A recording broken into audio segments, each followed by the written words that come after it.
मित्रों, क्या आपको पता है कि वह कौन सी स्त्री होती है जिसके भाग्य में पुत्र की प्राप्ति नहीं होती है और उस स्त्री को पूरे जीवन निसंतान ही रहकर ही अपना जीवन व्यतीत करना पड़ता है? मित्रों, साथ ही आज हम आपको यह भी बताएंगे कि वह कौन से कार्य हैं जो एक पतिव्रता स्त्री को अपने जीवन में कभी नहीं करने चाहिए। अगर वह स्त्री भूल से भी इन कार्यों को कर देती है तो उसे पुत्र की प्राप्ति नहीं होती है।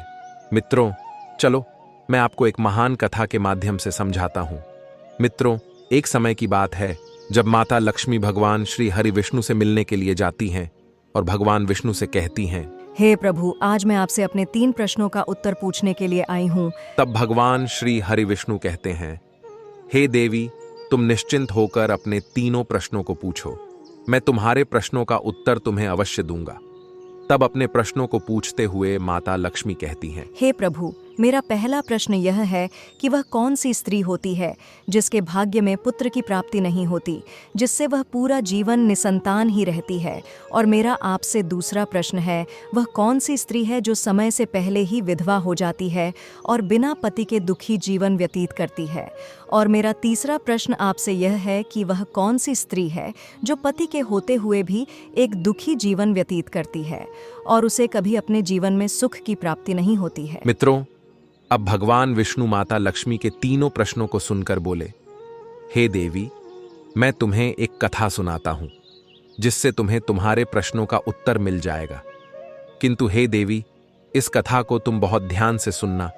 तब माता लक्ष्मी कहती हैं, हे प्रभु, आप कथा को सुनाइए, मैं उस कथा को पूरा मन लगाकर सुनूंगी। तब कथा को सुनाते हुए भगवान विष्णु जी आगे कहते हैं, हे देवी लक्ष्मी, एक समय की बात है। एक गांव में एक सेठ रहता था और उस सेठ के 2 बेटे थे और दोनों की शादी हो चुकी थी तथा सेठ और सेठ की पत्नी दोनों ही बहुत दुष्ट स्वभाव के थे। और सेठ का बड़ा बेटा और उसकी पत्नी भी दुष्ट स्वभाव की थी, लेकिन सेठ का छोटा बेटा बहुत ही अच्छे स्वभाव का था और उसकी पत्नी भी बहुत अच्छे स्वभाव की थी। उस छोटे बेटे की पत्नी अकेले ही घर का सारा काम करती थी और घर में सभी के कपड़े भी धोती थी। इतना सब कुछ करने के बाद भी सेठ की पत्नी और बड़े बेटे की पत्नी हमेशा उसका अपमान करती रहती थी। अब भगवान श्री हरि विष्णु कहते हैं, सेठ की बड़ी बहू का एक बेटा था और छोटी बहू को एक पुत्री थी। उस सेठ की पत्नी हमेशा उस पुत्री को लेकर अपनी छोटी बहू को ताना मारती रहती थी। फिर भगवान विष्णु कथा को आगे बताते हुए बोले, हे देवी, उस सेठ की जो पत्नी थी वह पहले से ही बड़े ही दुष्ट स्वभाव की थी और उसके दुष्ट स्वभाव के कारण उसके घर के सभी लोग उससे बहुत ज्यादा परेशान थे और वह अपनी छोटी बहू को बहुत ही ज्यादा परेशान करती थी। उसको परेशान करने में उसे बहुत मजा आता था। सेठ की छोटी बहू का नाम राधिका था और वह बेचारी राधिका घर का सारा काम करती थी। फिर भी सेठ की पत्नी उसे हमेशा बहुत परेशान करती थी। वह कितना भी घर का काम कर ले, पर सेठ की पत्नी हमेशा उसे ही डांटती रहती थी। एक दिन जब राधिका घर में झाड़ू लगा रही थी, तब सेठ की पत्नी बोली, इतनी देर हो गई, तू अभी तक झाड़ू ही नहीं लगा पाई। मैं मंदिर जा रही हूँ और सुन, जब तक मैं मंदिर से आऊंगी तब तक खाना बन जाना चाहिए। आते ही मैं खाना खाऊंगी। अब अपनी सास की बातें सुनकर वह बेचारी घर की साफ सफाई करके खाना बनाने में लग जाती है और खाना बनाते समय वह मन में सोच रही थी, मैं घर का इतना काम करती हूँ, फिर भी मेरी सास मुझे हमेशा डांटती रहती है और हमेशा परेशान करती रहती है और कभी भी मुझसे प्रेम से बात नहीं करती है और घर का सारा काम मुझसे ही करवाती है। राधिका यह सब सोच ही रही थी, तभी उसे बाहर से दरवाजा खटखटाने की आवाज आती है। तभी उसने सोचा, अभी तो खाना तैयार भी नहीं हुआ और लगता है मेरी सासू माँ आज बहुत जल्दी ही मंदिर से वापस लौट आई हैं। अब राधिका दरवाजे के पास आती है और जब उसने दरवाजा खोला तो उसने देखा कि दरवाजे के बाहर एक साधु महाराज खड़े हैं। फिर वह साधु महाराज राधिका से कहते हैं, बेटी, मुझे कुछ भोजन करा दो, मुझे बहुत जोरों की भूख लगी है। तब राधिका बोली, महाराज, मैं आपको भोजन तो करा देती पंरतु, मेरी सास बहुत दुष्ट स्वभाव की है, वह मुझे बहुत बातें सुनाएगी और अभी वह मंदिर गई है। उसने मंदिर से आते ही भोजन बनाने को कहा था। अभी वह मंदिर से आती ही होंगी। यदि वह आ गई और उन्होंने मुझे आपको भोजन कराते देख लिया तो वह मुझे बहुत परेशान करेगी। इसीलिए हे महाराज, मैं आपको भोजन नहीं करा सकती हूँ। तब साधु बोला, बेटी, थोड़ा सा ही भोजन करा दो, मैंने सुबह से कुछ नहीं खाया है। अब उस साधु की यह बात सुनकर राधिका को उस साधु पर दया आ जाती है। अब राधिका उससे बोली, महाराज आप अंदर आ जाइए, मैं आपको भोजन देती हूँ। अब वह साधु अंदर आ जाता है और राधिका उनको भोजन देती है। और जब साधु भोजन कर ही रहा था कि तभी अचानक राधिका की सांस मंदिर से घर आ जाती है और उस साधु को भोजन करते देखकर वह राधिका से बोली कि यह मेरा घर है, कोई भोजनालय नहीं जो हर कोई यहाँ आकर भोजन करके चला जाएगा। और तुमने इस साधु को भोजन क्यों दे दिया? क्या अन्न मुफ्त में आता है जो हर किसी को अपने घर में बैठाकर खिलाती रहती हो? और यह कहकर उस साधु को वह औरत धक्के मारकर अपने घर से बाहर निकाल देती है और उसका खाना उठाकर बाहर फेंक दिया। उसके बाद वह राधिका से कहने लगी, तूने इस साधु को भोजन क्यों कराया? अन्न कितना महंगा आता है, तुझे पता नहीं। अब घर के लोग क्या खाएंगे? तब राधिका डरते हुए अपनी सास से बोली कि साधु बहुत भूखा था, इसीलिए मैंने उसे भोजन दे दिया था और उसे मैंने अपने हिस्से का भोजन दिया है, इसीलिए आज मैं भोजन नहीं करूंगी। माँ जी इतना गुस्सा क्यों होती हो? भोजन तो मैंने उसे अपने हिस्से का ही दिया है। यह सुनकर उसकी सास ने गुस्से में आकर राधिका को भी धक्के मार करके घर से बाहर निकाल देती है और वह राधिका से कहती है कि जा, अब तुझे भी इस घर में रहने की जरूरत नहीं है और दोबारा लौटकर कभी मेरे घर में मत आना। अब राधिका दरवाजे पर बैठकर रोती रही, किंतु उसकी सास ने दरवाजा नहीं खोला। और फिर राधिका ने सोचा कि लगता है कि अब मुझे यहाँ से अपने मायके ही जाना पड़ेगा। इतना सोचकर वह अपने मायके जाने के लिए चल पड़ती है तो बीच रास्ते में एक घना जंगल पड़ता था।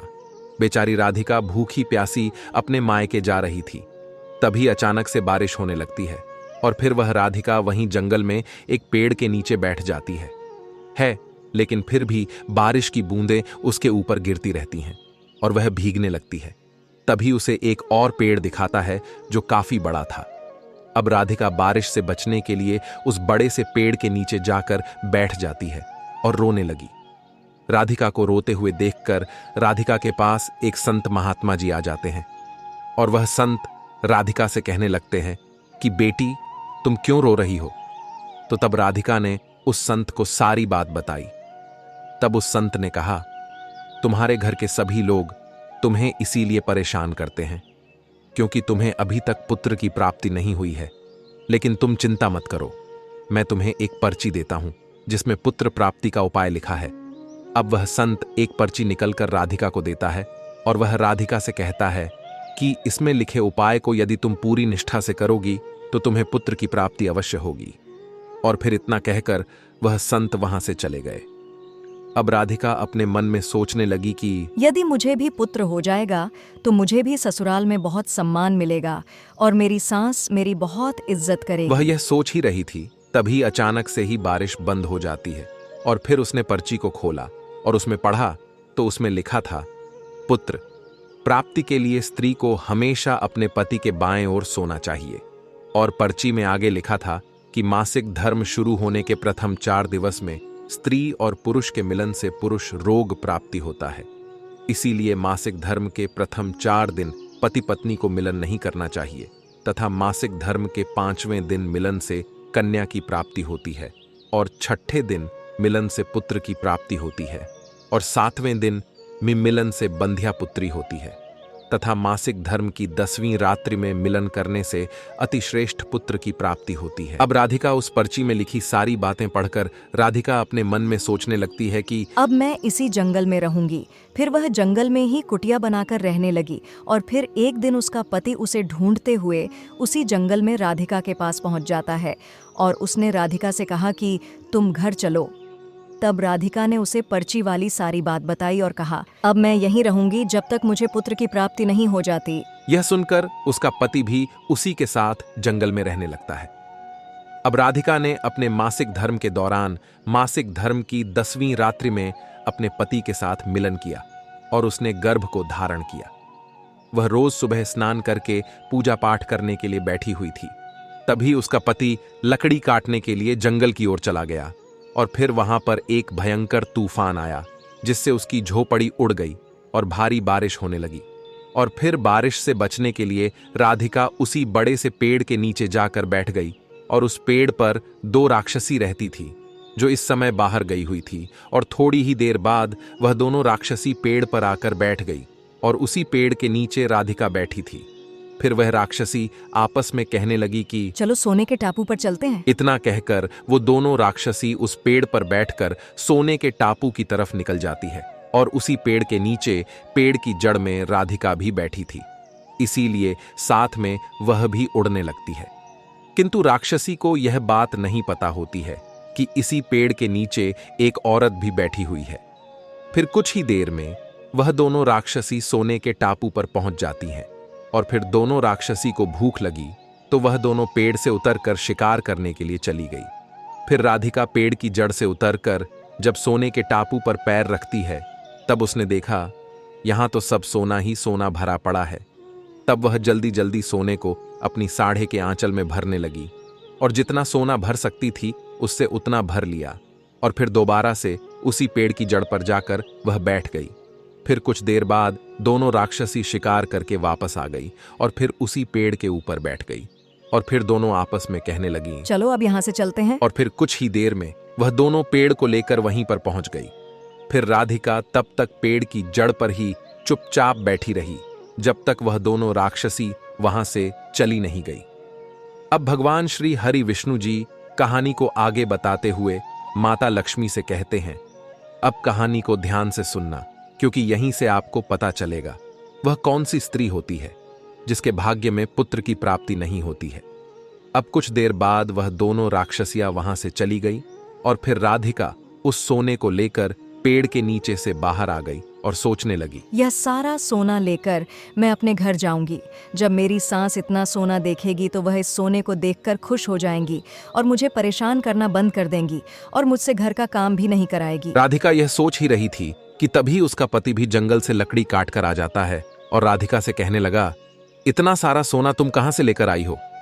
तब राधिका ने उसे राक्षसी वाली सारी बात बताई और कहा चलो अब हम लोग घर चलते हैं। तो उसका पति बोला ठीक है और फिर दोनों घर जाते हैं और घर जाते ही राधिका ने अपनी सास को सारा सोना दे दिया।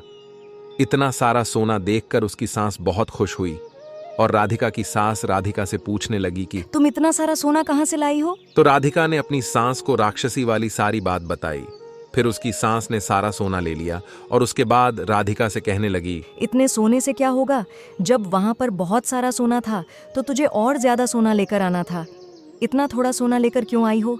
मैं होती तो बहुत सारा सोना लेकर के आती। अपनी सास की बातें सुनकर राधिका बोली, माँ जी इतना सारा सोना तो है, इतने में हमारी 7 पीढ़ी घर बैठे भोजन करेंगी। तब उसकी सास बोली, तुझे और ज्यादा सोना लाना था जिससे हमारी 7 पुश्तें बैठकर खा तो लेंगी लेकिन फिर ये सोना खत्म हो जाएगा। इतना सोना लाती कि वह कभी फिर खत्म नहीं होता।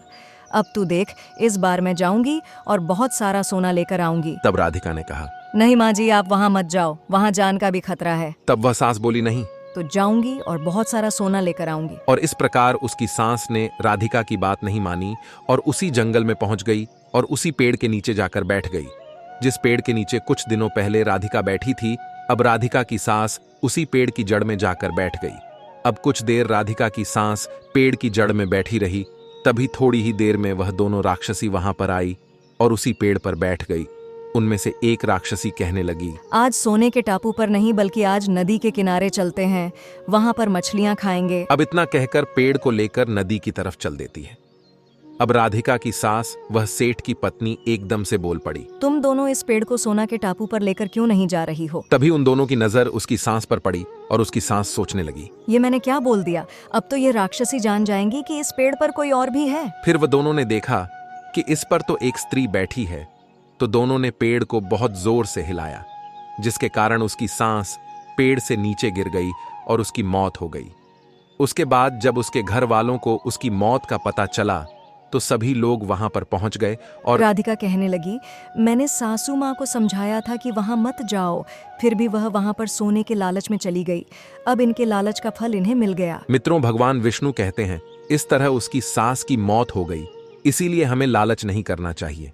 अब कुछ समय के बाद राधिका को एक पुत्र हुआ और पुत्र प्राप्ति के बाद राधिका बहुत खुश थी और उसने अपने घर में एक दावत रखी जिसमें उसने बहुत से पंडितों और संत महात्माओं को अपने घर पर भोजन कराया। फिर भोजन करके सभी संत महात्माओं ने उसको आशीर्वाद दिया और उधर सेठ के बड़े बेटे की बहू, जो हमेशा राधिका को पुत्र को लेकर ताने मारा करती थी, उसका मुंह हमेशा के लिए बंद हो गया। अब भगवान विष्णु माता लक्ष्मी से कहते हैं, मेरी कथा यहीं पर समाप्त होती है। अब मैं तुम्हें तुम्हारे प्रश्नों के उत्तर देता हूं। तुम्हारा पहला प्रश्न था, कौन सी स्त्री है जिसके भाग्य में पुत्र की प्राप्ति नहीं होती है और वह पूरा जीवन निसंतान रहती है? तो जो स्त्रियां संत द्वारा दिए गए पर्ची में लिखी बातों के विपरीत कार्य करती हैं, उनके भाग्य में पुत्र की प्राप्ति नहीं होती है। और जो स्त्रियां अपने पति का आदर नहीं करती हैं और हमेशा उनसे लड़ती झगड़ रहती हैं और अपने पति से हमेशा नाराज रहती हैं, उनके भी भाग्य में पुत्र की प्राप्ति नहीं होती है। इसीलिए प्रत्येक स्त्री को अपने पति का आदर सम्मान करना चाहिए। और तुम्हारा दूसरा प्रश्न था कि वह कौन सी स्त्री है जो समय से पहले ही विधवा हो जाती है और बिना पति के एक दुखी जीवन जीती है? तो समझ लो, जो स्त्रियां पति के होते हुए भी मांग में सिंदूर नहीं लगाती हैं और ना ही मंगल सूत्र पहनती हैं और जहां भी जाती हैं बिना सिंदूर और बिना मंगल सूत्र के जाती है तथा पति के कहने पर भी उसकी बात नहीं मानती हैं और पराये मर्दों के से संबंध बनाती हैं, तो ऐसी स्त्रियां समय से पहले ही विधवा हो जाती हैं। इसीलिए एक शादीशुदा स्त्री को पतिव्रता जीवन जीना चाहिए और अपने पति के अलावा पराये मर्दों को नजर उठाकर भी नहीं देखना चाहिए। और तुम्हारा तीसरा प्रश्न था कि वह कौन सी स्त्री है जो पति के होते हुए भी एक दुखी जीवन जीती है और उसे अपने जीवन में कभी सुख की प्राप्ति नहीं होती है? तो समझ लो, यह वह स्त्रियां हैं जो सुबह देर तक सोती रहती हैं और सुबह 8 बजे या 9 बजे के बाद उठती हैं और बिना स्नान किए ही भोजन बना देती हैं और पूजा पाठ भी नहीं करती हैं और कहीं भी जाना होता है तो अपने पति की बिना आज्ञा के चली जाती है। पति के मना करने पर भी नहीं मानती हैं, पति की एक भी बात नहीं मानती हैं। तो ऐसी स्त्रियों के जीवन में कभी सुख की प्राप्ति नहीं होती है और हमेशा दुखी जीवन जीती है। इसीलिए एक पतिव्रता स्त्री को हेम चरित्रवान रहना चाहिए और प्रातः काल में उठकर स्नान आदि करके पूजा पाठ करके फिर भोजन तैयार करना चाहिए, जिससे कि घर में सुख शांति आती है। भगवान श्री हरि विष्णु की बात सुनकर देवी लक्ष्मी जी कहती हैं, हे प्रभु, आज आपने मुझे जो कथा सुनाई है वह सच में बहुत ही महत्वपूर्ण है। मैं इस कथा का प्रवचन संपूर्ण लोक में करूंगी। मित्रों, आपको वीडियो कैसा लगा? आपको वीडियो पसंद आया हो तो वीडियो को लाइक अवश्य करना, साथ ही हमारे चैनल को भी सब्सक्राइब अवश्य करना। मित्रों, वीडियो को यहाँ तक देखने के लिए आप सभी का दिल से धन्यवाद।